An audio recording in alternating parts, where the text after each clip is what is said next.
మీకు నోరు లేదా నాకు నోరు లేదా బ్రహ్మాండంగా అనుకోవచ్చు. జగన్మోహన్ రెడ్డి గారి లాగా మనం కూడా తిట్టచ్చు. వర్మ గారు ఎందుకంటున్నంటే they are setting a very wrong example sir. మీకు నిజంగా ఇవాళ రోజున రాష్ట్రంలో ఇబ్బందులు ఉంటే, రాష్ట్రంలో సమస్యలు ఉంటే వెళ్ళి అసెంబ్లీలో నిలబడి మాట్లాడండి, ప్రశ్నించండి.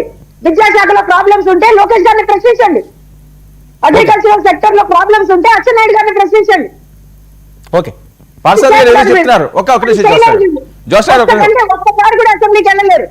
శ్రీనివాస్ రెడ్డి గారు మాట్లాడింది కరెక్టే కదా, అసెంబ్లీకి వెళ్ళినటువంటి వాళ్ళు మీరెందుకు ఎమ్మెల్యేగా మీరు రిజైన్ చేయండి, ఒకసారి ఎన్నికలకు వెళ్దామన్నారు, తప్పే ఉంది. ఒక్క నిమిషం అండి, పాస్టర్ గారు ఏదో చెప్తున్నారు. ఏం లేదండి, అంటే జ్యోత్స్నా గారు దాంట్లో వాళ్ళు యాక్సెప్టెన్స్ ఉందన్నారు, కానీ నేను యాక్సెప్టెన్స్ కాదండి ప్రోత్సాహం ఉంది అని చెప్పేసి ఆమెను సెర్చ్ చేయాలనుకున్నా.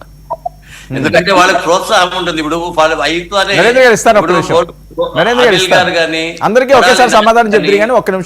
కూడా ఏదైనా మాట్లాడితే బహుశా వాళ్ళకి పిలిచి డిన్నర్ ఇచ్చేవాళ్ళేవు, చాలా బాగా మాట్లాడామని. లేకపోతే ఆంజనేయ స్వామి శ్రీరాముని యొక్క శిరస్సును ఆ యొక్క విగ్రహం యొక్క తలను నరికేస్తే ఏం పోతే ఇంకోటి పెడతామనేటువంటి నీచమైనటువంటి ఆలోచన కదండి అదే, ఎవరు చేసినా కూడా. లేదా అక్కడ సింహం ఓడిపోయింది విజయవాడలో అంటే పోతే పోయిందండి అంటారు, అంతర్వేదిలో రథం పోయిందంటే ఇంకోటి తీసుకొని వస్తామంటారు. ఈ రోజు వీళ్ళు రామకృష్ణ అనేటువంటి పదం మాట్లాడడానికి కూడా వీళ్ళకి అర్హత లేదండి. రామకృష్ణ అనేటువంటి పదం వాడాలంటే కనీసం ఆ వాళ్ళకి కనీస సంస్కారంతో వాళ్ళకి ఇచ్చేటువంటి గౌరవం వీళ్ళ పార్టీ నాయకులు ఎవరైనా ఇవ్వకపోతే, ముఖ్యమంత్రిగా లేకపోతే పార్టీ లీడర్గా వాళ్ళను ఒక్కసారైనా మందలించి ఉంటే నిజంగా వాళ్ళకి అర్హత ఉండేటువంటిది. రామ అనొచ్చు, కృష్ణ అనొచ్చు, వాళ్ళకి అర్హత లేదు.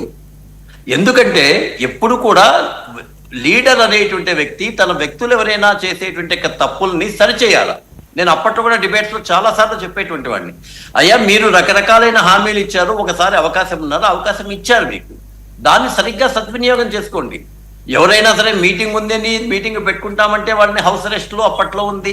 సుధాకర్ గారిని ఏ విధంగా చేసిండేటువంటిది వీడియో సాక్షిగా మొత్తం చూసే. కనీసం అప్పుడు ఆ అధికారుల మీద ఒక ఎంక్వైరీ వేయించి ఆ ఎంక్వైరీలో ఎవరిది తప్పు, సుధాకర్ది తప్ప వీళ్ళది తప్ప అనేటువంటి విషయాన్ని మాట్లాడి సుధాకర్ ఏం చేశాడు, ఈజ్ ఎ డాక్టర్, అన్ని సంవత్సరాల పాటు సేవ చేశాడు, కాంగ్రెస్ హయాంలో సేవ చేశాడు, టీడీపీ హయాంలో కూడా సేవ చేశాడు. ఒకవేళ అతను ఏదన్నా పొరపాటు మాట్లాడినా సరి చేయాలి, కానీ నడి బజార్లో ఆయన్ని బట్టలు ఊడదీసి చేతులు వెనకాల కట్టేసి పైశాచిక ఆనందం పొందారు. ఇవన్నీ కూడా వీళ్ళ ఓటమికి కారణమైండేటువంటిది. అప్పట్లో వీళ్ళు ఎందుకు కేసులు పెట్టలేదు అని చెప్పేసి అంటే అది ఒక రకమైన భయానక వాతావరణాన్ని సృష్టించారు. ఎవరైనా సరే మాట్లాడుతారు అని తెలిస్తే కాదు, ఏదైనా మీటింగ్ లో అటెండ్ అవుతామంటే ఆ ఇంట్లో ఉండేటువంటి నాయకుల దగ్గర మొత్తం అంతా కూడా కొంతమంది పోలీసు వచ్చేస్తే హౌస్ అరెస్ట్. అది కూడా అఫిషియల్ కాదు, అన్అఫిషియల్ హౌస్ అరెస్టులు కూడా ఎన్నో జరిగాయి. అవి ఎప్పటికీ శాశ్వతం కాదండి. ఈ రోజు తెలుగుదేశం చేసినా కూడా శాశ్వతం కాదు. కాబట్టి ఈ రోజు తెలుగుదేశం క్లారిటీగా, ఈ కూటమి క్లారిటీగా నామినేషన్లు వేసే వాళ్ళు వేయించుకుంది. వీళ్ళందరూ కూడా వచ్చి ఎక్కడెక్కడో రాష్ట్రంలో ఉండేటువంటి మంత్రులందరూ వచ్చి స్వేచ్ఛగా మొత్తం అంతా కూడా ప్రచారం చేసి ఫోటోలు వీడియోలు కూడా పెట్టారు కదా, ఎవరో అబ్జెక్షన్ చేయలేదు కదా. కాబట్టి వీళ్ళు చేసేటువంటి ప్రచారం దుష్ప్రచారం, అంతకుమించి ఇంకేం లేదు. ఏదో ఒక సంఘటనలు చూపించి కొన్ని వీడియోల్లో చూపించి వాళ్ళు బయటికి తీసుకొచ్చారంటే బయటికి తీసుకొచ్చుకుంటే వాళ్ళు ఎవరు, వాళ్ళే అన్నారు మీకు ఏదన్నా ఉంటే కదా మీరు ఆ రోజుల్లో మీరు ఎలక్షన్ కమిషన్ కో వీళ్ళకో కంప్లైంట్ చేసుకోండి, ఇప్పుడు కూడా మీరు ఆ పని చేయండి, సింపుల్ కదా.